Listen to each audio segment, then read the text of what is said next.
Joseph Campbell achieved fame with this book, The Hero with 1,000 Faces, and he covered myths basically from around the world.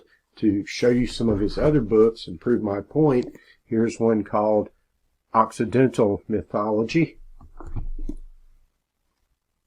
Primitive Mythology, Creative Mythology,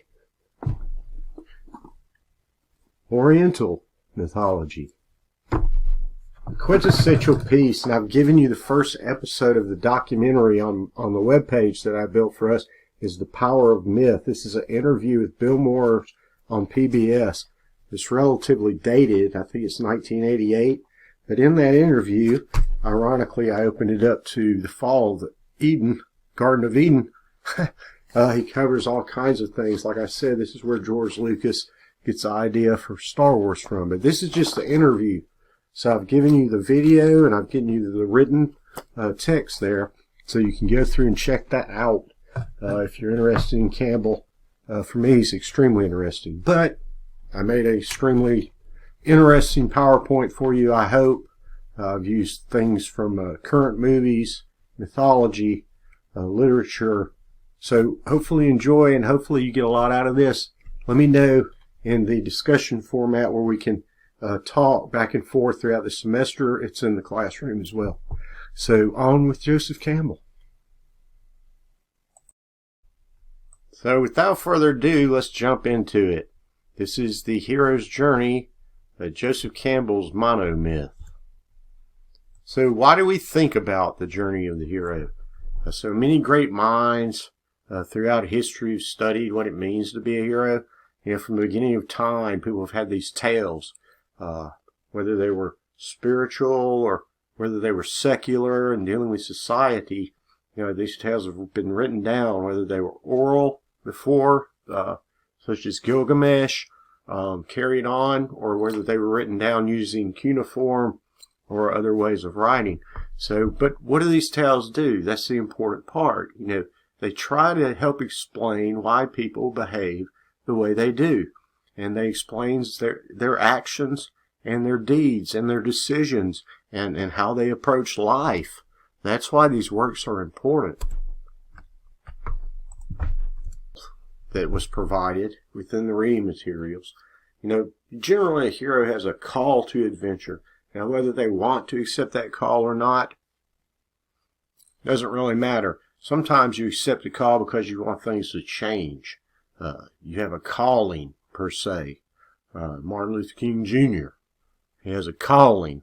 Sometimes you're thrown into a situation you don't want to necessarily be in, such as, you know, Dorothy. Tornado hit you. Not in Kansas anymore. You don't really have a decision about it. But there's a threshold, and you have to cross that threshold, right? Or not. You don't have to sometimes. You have to make the decision if you're going to stay where you are or go into the unknown. Usually these characters meet a mentor or some helper along the way. We'll talk about that. Usually these heroes find challenges and temptations they have to overcome along the way. Most of the time there's the darkness. There's a cave. There's a belly of the whale. There's a abyss. And they have to go through this fear, sometimes of their own selves, which is the worst. And they have to be reborn. You're no longer the person you were. A lot of people who were addicts can, basically say, I'm no longer that person anymore. I had a death and I had a rebirth. And that's very blatantly straightforward and in your face, but that's the truth. We have a lot of deaths and rebirths in our lives. Some are more, traumatic or on a larger scale than others. Nevertheless, those deaths and rebirths make up who we are at the moment. So the hero goes through a transformation. Then they seek atonement with that transformation. Who am I now? How do I fit in? What do I do with this new information? And then they return. bringing the gift, which can be either a physical object, but generally physical objects represent more internal objects as well. Excalibur and King Arthur, or the Golden Grail. The Golden Grail representative of the lifeblood of the earth, so forth, right? Okay, let's go through them one by one. Call to Adventure, and I'll give you some examples. This should be fun. The hero's living a normal life, hanging out, and receives some information that sends her off to the unknown, usually in search of something important, or saving something or someone. Example: help me, Obi-Wan Kenobi. You're my only hope. Now, this message wasn't to Obi-Wan Kenobi. This message was to Luke Skywalker when he was a basic, everyday, naive young boy living with his aunt and uncle on Tatooine and just farming. It wasn't even to him. But now he's got the calling. It's thrown in front of him. His greater purpose. But he doesn't even know it yet. Departure and Separation. The refusal of the call. I'm just not going to go do that. That's crazy. Why would I do that? You know, I don't want to go, to LA and try out for The Voice and see if I can make it as a musician or any of that kind of stuff. I'm not going to do that. It's crazy. Refusal of the call. The hero at first doesn't want to do the task or deed they're asked to do. However, something unfortunate may happen to them, even if it's just regret and a life of mediocrity. Hey, I'm from the planet Krypton, and I got my planet's going to be blown up, so I get in this rocket and I'm shot down on Earth, and I don't even want to be here, man. Much less accept these superpowers. Have to take care of people and stuff like that. Superman. Here's an example. Another one. Hercules kills his wife and children due to madness caused by Hera, one of the goddesses. She caused a lot of problems, Hera did.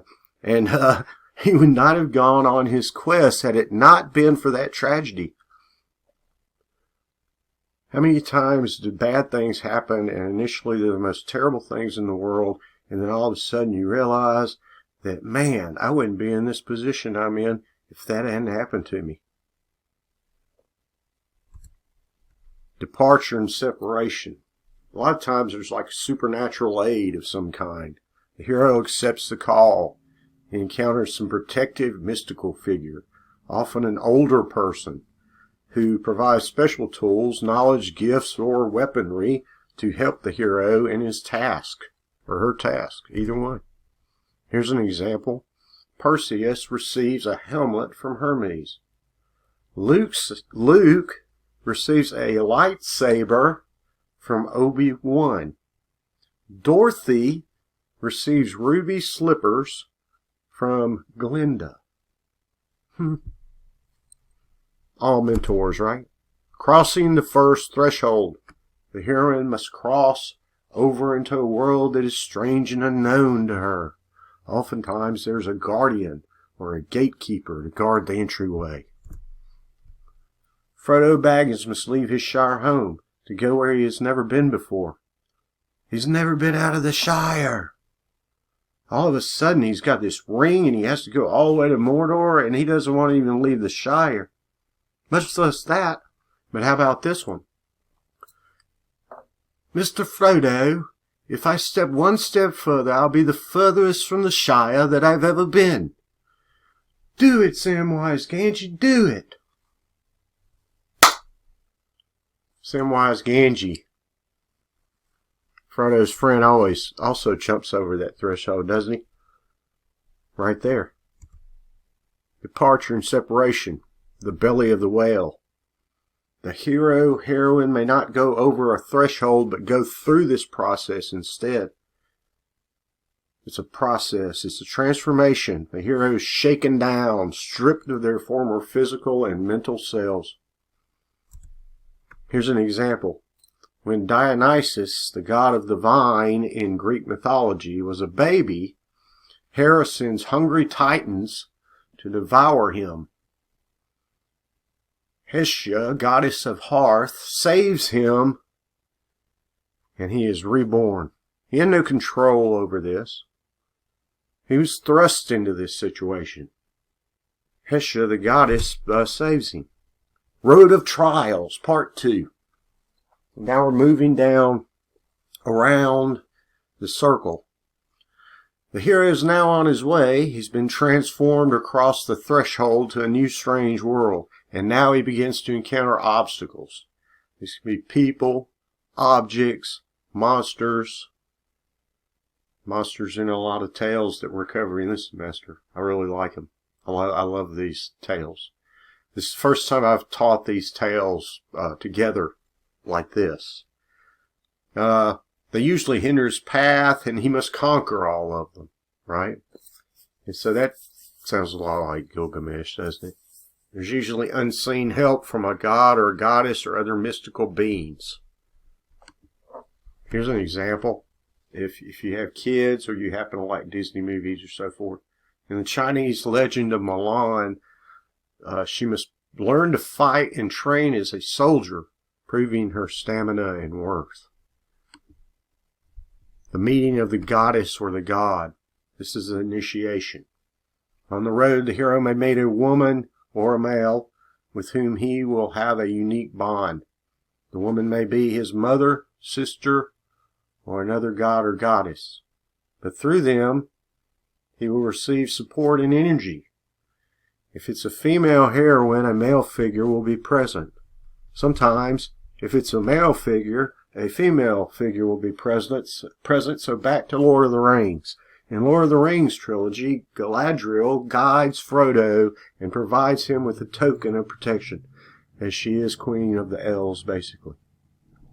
Right? Now in the initiation, you have a tempter.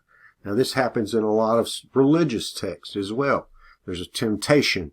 There's always a tempter who seeks to bring the hero to, for lack of a better word, the dark side. Someone who tries to get the hero distracted from his or her mission or their quest usually offers comfort, fun, riches, love, money, etc. Now we see this in spiritual texts as well. We see it in the Ramayana, which we're covering in this class. We also see it in the Bible, where we have, 3 temptations of Christ, right? That's just one of the temptations. There's several in there. Here's another example. So Calypso does her best to keep Odysseus by her side, prevent him from his journey home, right? This is like, what is another tale we're covering this semester? Ulysses, right? In the Odyssey. So the initiation, atonement with the father. The central character may meet a father character they must confront.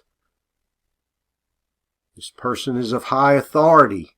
Sometimes the father figure may be an ideal that person holds as the ultimate authority. An ideal, not even a person. They have to confront. There's a prime example, Darth Vader. So when Darth Vader confesses to Luke, I am your father. I'm not really as good as James Earl Jones, trying. Luke isn't too happy about that, is he? But he must confront him. Apotheosis. So the apotheosis means the highest point of glory, power, or importance. It may also mean the transformation into a deity, meaning a human becomes an immortal god or goddess. That's kind of, everybody's going to become an immortal god or goddess trying to, Gilgamesh trying to become a god basically by living forever. But he doesn't, maybe. Or maybe he does. How do you become immortal? Are there more ways than one to do that? We'll talk about that in this class. Here's an example. Apotheosis occurs when Gandalf the Grey transforms into Gandalf the White. For those of you who aren't familiar with Lord of the Rings, Gandalf falls into the pit and they believe him to be dead when he's Gandalf the Grey, but he reappears and he's Gandalf the White, and he has been reborn. Right. The initiation includes the ultimate boon. A boon means like a gift or a favor or something that works like a blessing or a benefit. And this is the prize that the hero sets out to get and transforms his character. The hero is now ready to accept this, meaning he can handle it now, right? One example would be Perseus manages to get Medusa to part, no pun intended, with her head, right? King Arthur, in Thomas Mallory's version of La Morte d'Arthur, is dying. He's in seek of the Holy Grail. It will be a gift that he will return. He will also be reborn and come alive again. And the rest is history, or legend, or English. The return, the refusal of the return. Man, it's pretty good here. I like it. We took care of these issues, and I'm not really keen on going back to the Shire, or normal life and all that. I'm just going to hang out here because we've already been down the odds, right? And this is the fulfillment of the promise and the oath of the quest. Here's an example. Peter Pan. Man, Neverland's pretty good now that we've defeated, the pirate and everything. I think I'm just going to hang out here. So I might be in the character's best interest to stay on the supernatural, or that position that they are in within the world. To be a true hero, they must accept the responsibility. What was the scene in Spider-Man, if you like Spider-Man movies, where he says, it's at the end of it, I think he makes a decision to not date Mary Jane after she finds out that he's Peter Parker, and he says, with great authority or great power, I think it's great power, comes great responsibility, and he decides that he's going to have to remain Spider-Man.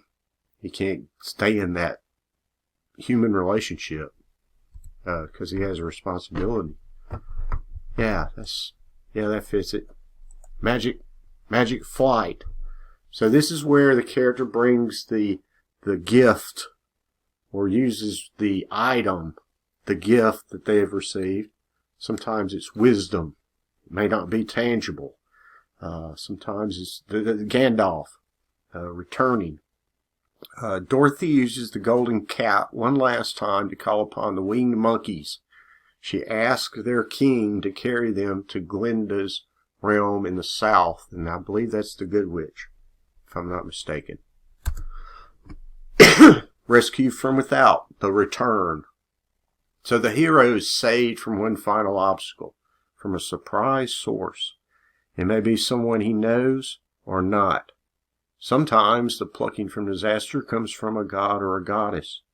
The phrase from without means from without knowledge, or really with a surprise. So sometimes that secondary character that you see in a book who winds up introducing themselves or coming into the equation early winds up popping up at the end. Do you ever remember those from the movies? That's popular, right? Here's an example. At the end of The Prisoner of Azkaban, Harry, saved by a griffin whom he encountered previously in that plot, right?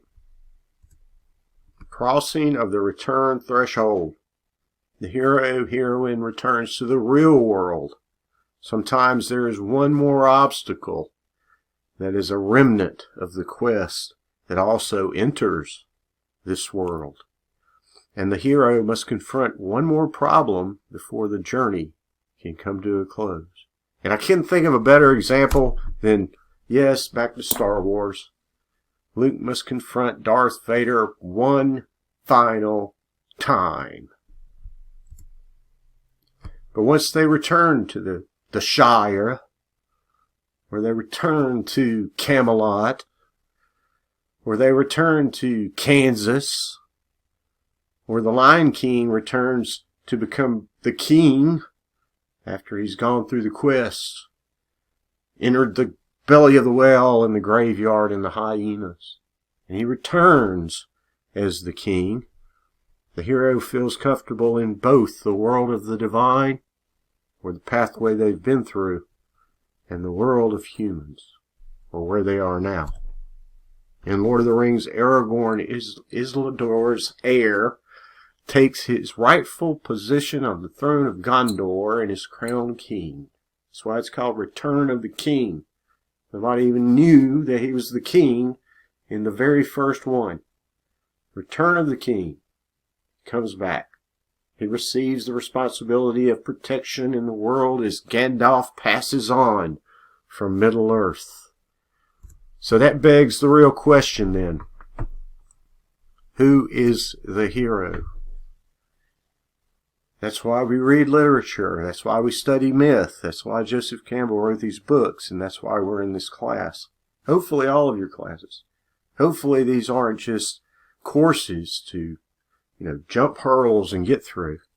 But there's something that you take away for your life that makes you more fulfilled and happy with where you are.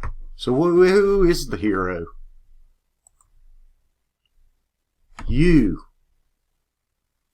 are the hero. That's where this journey takes us. There's many times I can think in my life where I wouldn't have been in certain places if certain things had not happened. Almost the most terrible things happen, and you wind up in somewhere where you wouldn't have been. But by going through that, you wind up being a different person and reborn. Being able to weigh those obstacles and those things in your life. You could fall to the dark side. You could take the negative road. You could embrace the suffering to the point where you become disgruntled, angry. Or you can face the abyss. You can face the cave. You can face your demons. You can be reborn. You can come out the other side. You can be a better person because of what you went through. That's powerful. It also has the effect where you can help other people. You can share your story. They can share their story. You can review your life and obstacles. They can review their life and obstacles, and we can learn from those. So there you go. There's Joseph Campbell. I have the handouts, tons of videos and documentaries about him in the website that I created for you. I'll have a website next week on the next book. I'm eager to get into this section. I just want to hear your opinion. I know that the discussion revolves around a hero. This would be good to use in that.